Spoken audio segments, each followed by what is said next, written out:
Son las 8:13. Queremos saludar a la senadora del Partido Comunista por la región metropolitana, ex ministra de la Mujer, Claudia Pascual. ¿Cómo está, senadora? Buenos días.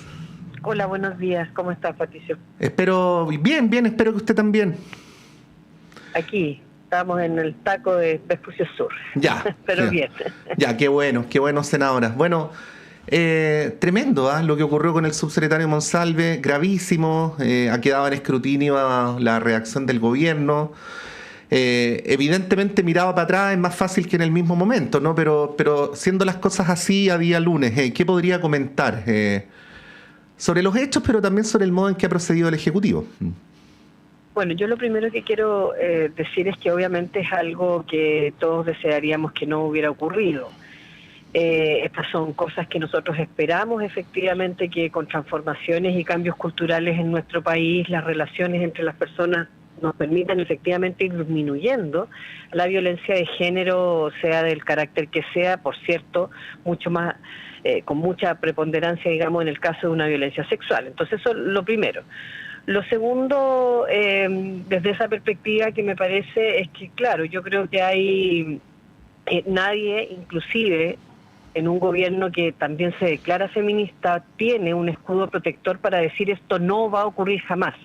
Lo que uno espera es que en el caso de que ocurra, que ojalá, por cierto, no ocurra, pero si hubiera alguna situación, la forma de... Teníamos ahí. Desde ese punto de vista, no compartiéndolo y que se reaccionara de la forma más adecuada posible. Y desde ese ámbito yo siento que... al menos las cosas que se han sabido, yo creo que no fue oportuno ni pertinente que él diera una conferencia de prensa en La Moneda. Yo no le hubiera dado permiso, creo que no correspondía, ni tampoco, digamos, que se hiciera, digamos, a ver, yo creo que no hubo como un diseño, pareciera, en la forma en que el presidente al otro día trata de explicar algo que puede estar muy bien intencionado, puesto que ellos también quieren que esto se investigue y por cierto, se aclaren las situaciones de ser culpables, se sancionen como corresponde, y por cierto, se proteja a la víctima, pero todas estas cosas que se han estado dando en materia de como que no hubiera habido un diseño muy... que permitiera efectivamente poner las cosas en medida, en el sentido de operar de la forma más categórica posible. Sí, este es un tema especialmente sensible para la ciudadanía, senadora. Y cuando se habla de perspectiva de género, bueno, aplicado a las políticas públicas, usted lo sabe mucho mejor que yo, es para precisamente este tipo de situaciones, como que diera la impresión de que no hubo tanta perspectiva de género, ya para decirlo más directamente, que hubiera sido deseable desde el primer minuto la presencia en el análisis de la situación, también para no personificarlo, ¿no?, del Ministerio de la Mujer. ¿Qué podría decir sobre esto? Si alguna de las cosas que estamos comentando hoy día y que pudieran haber sido mejores, hubieran sido efectivamente mejores si se ha mirado directado desde el principio. Patricio. Sí, ¿me escucha? Sí, ahora sí. Ya, no alcanzó a escuchar la pregunta. No, la parte final no. Ya, no. La pregunta era si alguna de las cosas que usted señala se hubieran evitado si hubiera estado el Ministerio de la Mujer desde el primer minuto en el análisis de esta situación.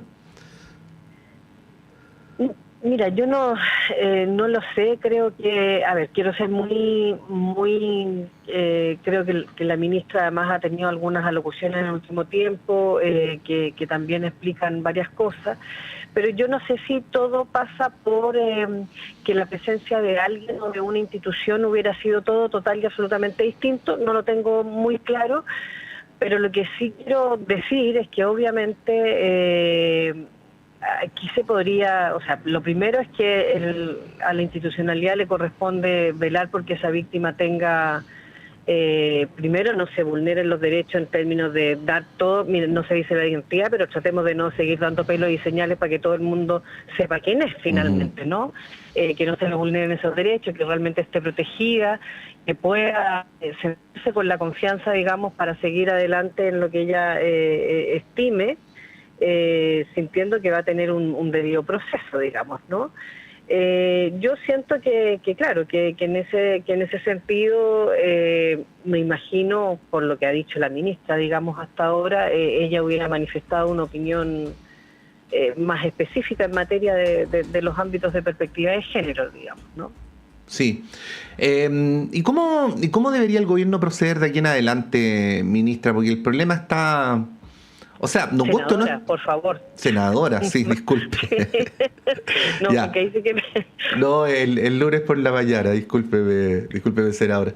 ¿Y cómo debería proceder el gobierno ahora? Porque guste o no, el problema está instalado dentro de la moneda. Voy a perder un segundo, porque estamos en el empalme con la 68 y se nos pierde un poco la señal aquí siempre. No, estamos acostumbrados, senadora, siempre el tránsito de los parlamentarios por la ruta 68 es una complicación. ¿Me escucha bien? Sí, ahora sí.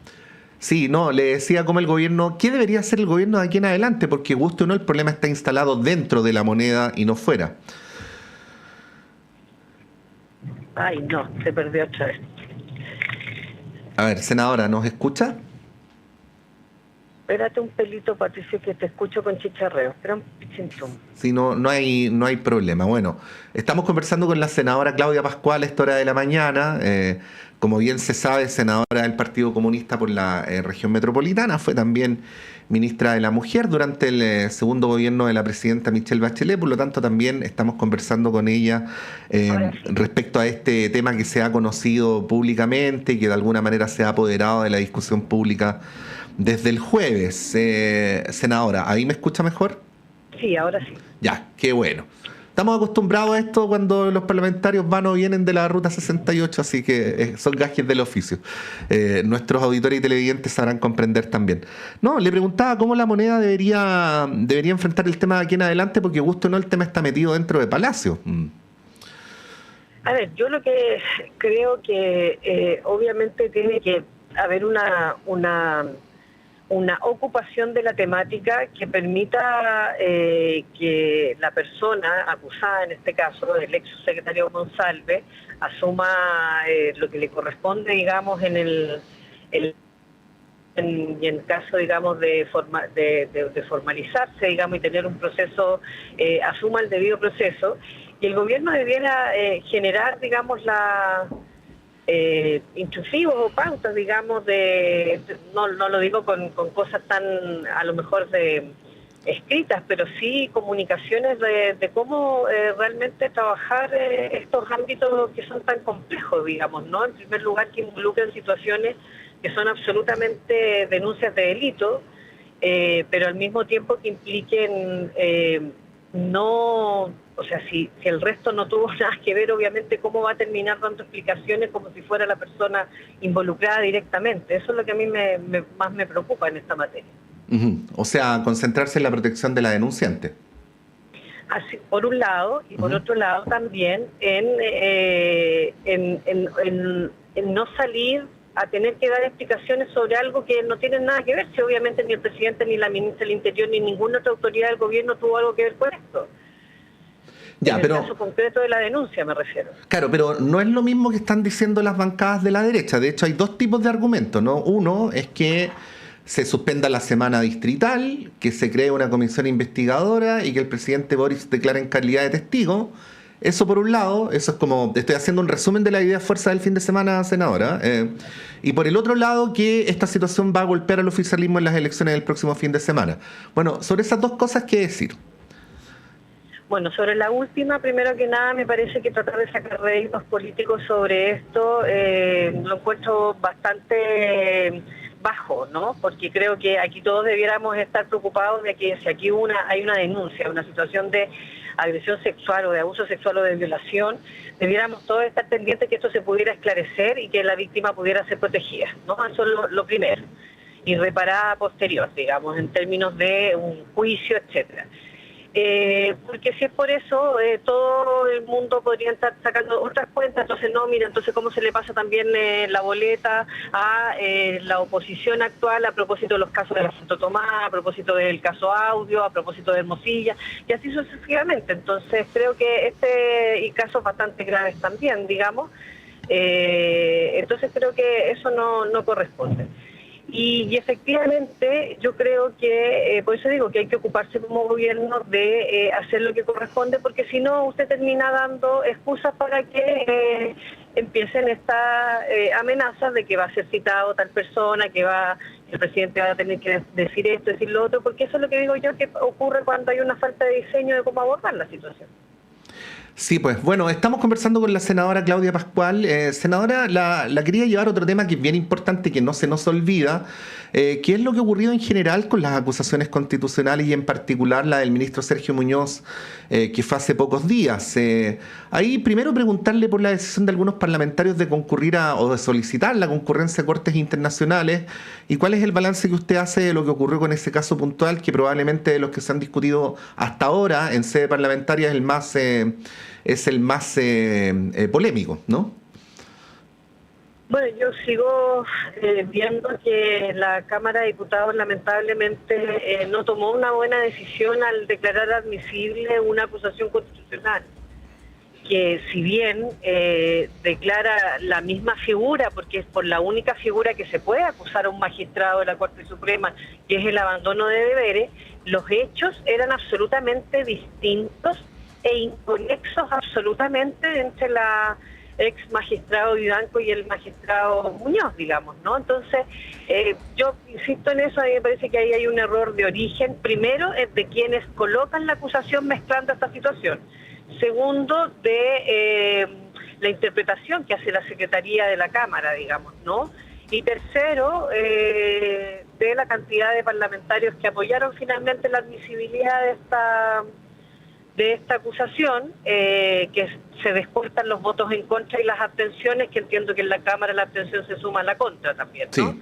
Sí. Al rechazo. Por lo tanto, creo que desde esa perspectiva se comete un error, se siente un precedente muy complejo y negativo, digamos, para futuras ocasiones, puesto que en definitiva puede llevar en tiempos convulsos, en tiempos de poca racionalidad, en tiempos de sacar réditos políticos con maña, digamos, a que el día de mañana tengamos acusaciones que involucren a 2, 3, 4 y al voleo a ver si agarramos como pesca de arrastre, por así decirlo, ¿no? Y se pasan cuentas distintas, ¿no? Y en segundo lugar, en materia del fondo, hay muchas cosas que a uno le puede parecer individualmente o a cualquier ciudadano individualmente, mire, yo no lo hubiera hecho así, o me parece que, no sé, cualquier cosa, pero en términos de deberes concretos que estuvieran escritos en normativas, como es el Código Orgánico de Tribunales o algunas otras normativas específicas del actuar de los jueces, etcétera, etcétera, no se había infringido el deber, ¿no? Otra cosa es si acaso pudiera ser eso reprochable éticamente, bueno, pero no había ningún deber infringido. Entonces, a mi juicio está mal acusado y está muy mal destituido. Creo que se le pasó la cuenta de una trayectoria en el apoyo no solo a las causas de derechos humanos, de investigaciones donde nuestro Poder Judicial costó mucho que asumiera perspectivas en este ámbito en todo este tiempo, sino que también de otros fallos que implicaron, entre otras cosas, decir, bueno, por ejemplo, en el caso de las ISAPRE, aquí no se puede seguir cobrando lo que cada uno quiere cobrar, digamos, ¿no? Y hay mal cobro. Sí. Al respecto, senador, una pregunta que es procedimental, pero que tiene que ver absolutamente con el fondo del asunto. Al día siguiente de la acusación contra Muñoz en el Senado, de la votación, conversábamos con el senador Juan Ignacio Latorre, quien fue bien crítico de el actuar de la mesa en este tema, y señaló que la mesa debió haber impedido que se votaran juntamente las dos acusaciones. Ese mismo día la mesa dio un punto de prensa donde dijo que el Senado podría haber separado las dos acusaciones, como efectivamente hizo, pero está el problema de origen en la Cámara. ¿Cree que hubo un error en la mesa de la Cámara de Diputados de haber permitido que se votara conjuntamente? Yo creo, lo dije la semana pasada, yo creo que les faltó fuerza para haber debatido la interpretación de la Secretaría. Yo creo que no, que por último se pudo, no sé, o sea, creo que ellos son los que tienen que generar, digamos, un debate de toda la Cámara, no solo la mesa, de lo que ha ocurrido, pero yo creo que debió eso haberse debatido con mucha más fuerza, porque efectivamente las acusaciones tienen dos ámbitos separados en términos de las cámaras. La de diputados vota sobre la admisibilidad y la del Senado actúa como juez declarando culpable o inocente o no culpable del cargo que se le dice o del abandono de deberes específicos o de la acusación o del fondo de la acusación que se tiene. Entonces, efectivamente, el declarar admisible algo que a mi juicio, digamos, no es admisible, complejo. Entonces, claro, hay que revisar con más profundidad. Sí, ¿y qué pasa ahora, senadora? Porque, a ver, en lo que tiene que ver con el funcionamiento de la justicia, hay quien podría decir, oye, no me voy a meter más con ciertos poderes porque puedo terminar destituido, ¿no? Pero por el otro lado también, esta cosa laxa que tiene la acusación constitucional. La semana pasada lo hablábamos con algunos juristas, el concepto notable abandono de deberes es deliberadamente laxo, es como un saco bien grande donde pueden caber muchas cosas, ¿no? Teniendo en cuenta que podría ser saludable una figura de fiscalización del Poder Legislativo sobre el Poder Judicial en casos extremos, ¿no debería ser más restrictiva la causal para poder recusar a un ministro? ¿O qué hacer para evitar que esto ocurra en el futuro? Mire, yo creo que a ver, es bien complejo, pero efectivamente mientras más uno consulta a abogados y abogadas siempre tiene más opiniones, digamos. Convengamos que el gremio tampoco se coloca de acuerdo entre ellos mismos. Es verdad. Lo digo con harto cariño y respeto, pero es verdad. Pero yo creo que a ver, por eso es que es tan importante, sobre todo en el caso de los magistrados de la Corte Suprema, porque no se está haciendo un juicio político, por así decirlo, solamente a un ministro o una ministra de un gobierno de turno, ¿no? Que alguien pudiera decir ahí hay otro tipo de consideraciones. En este caso tiene que haber consideraciones jurídico-políticas, por cierto, pero siempre jurídicas. No sé si me explico. Entonces, el establecimiento del deber, uno dice, bueno, el deber es según lo que yo pienso o el deber está escrito en alguna parte. Y claro, y si uno va a las fuentes del deber de los magistrados, principalmente está en el Código Orgánico de Tribunales, en otras normativas, entonces uno empieza a revisar eso y eso es lo que no estaba como notable abandono de deberes en el caso de la acusación. Entonces, entiendo yo que los constitucionalistas, y es lo que revisamos en las acusaciones de la semana pasada y que ahora vamos en camino a la segunda acusación, con respecto a la jueza Vidanco, o ex jueza Vidanco, tiene que ver con precisamente algo que sea como notorio, ¿no? Y hay una jurisprudencia que establece, digamos, que se hizo con alevosía o que se hizo con malicia o que fue una omisión tal que causó daño en otras personas. No sé si me explico. Entonces, no sé si es tan ambiguo.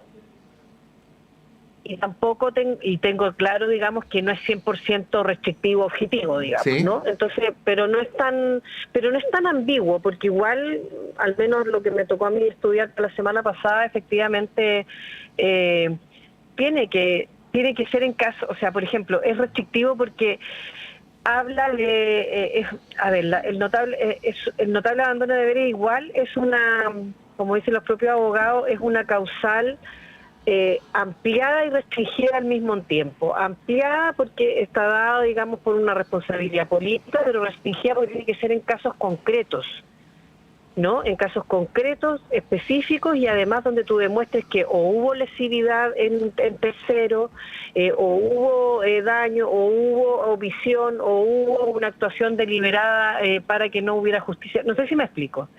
Entonces, creo que seguirá siendo debatible y por lo mismo hay que tener en cuenta que también las responsabilidades de los magistrados en particular están en distintos ámbitos. Está en el ámbito penal, porque solo ellos pueden cometer un cierto tipo de delito. Están en el ámbito civil, porque el grado de la omisión o la actuación puede haber causado daño en persona y por lo tanto pudiera alguien recurrir en ese sentido. Yo, por ejemplo, en relación a por ejemplo, el caso que se ha llamado el caso, digamos, de la empresa bielorrusa, digamos, con Codelco, a propósito de la jueza Vivanco, Codelco perfectamente podría hacer una demanda, porque le tocó pagar una millonada de plata, digamos, ¿no? Y eso podría estar en el ámbito civil. Está también el ámbito disciplinario, digamos, no correctivo, efectivamente, y eso es potestad absolutamente del Poder Judicial. Y recién el Parlamento entra en el ámbito constitucional o político, digamos. Pero por eso es que la mirada tiene que ser jurídico-política, porque efectivamente es una cosa más ampliada, pero al mismo tiempo tiene que tener una objetividad. Y esa objetividad es la que nosotros estuvimos discutiendo en el caso del juez Muñoz en particular, puesto que todas las actuaciones que se le estaban diciendo, una tenían que ver con su hija, y las otras no calzaban ni en fecha ni en nada, y él efectivamente igual tuvo algunas prevenciones. Senadora Claudia Pascual, le queremos agradecer por esta conversación. Que tenga un buen día y una buena semana. Muchas gracias a ti, Patricio. Ahí estaba la senadora Claudia Pascual dándonos apreciación sobre, bueno, las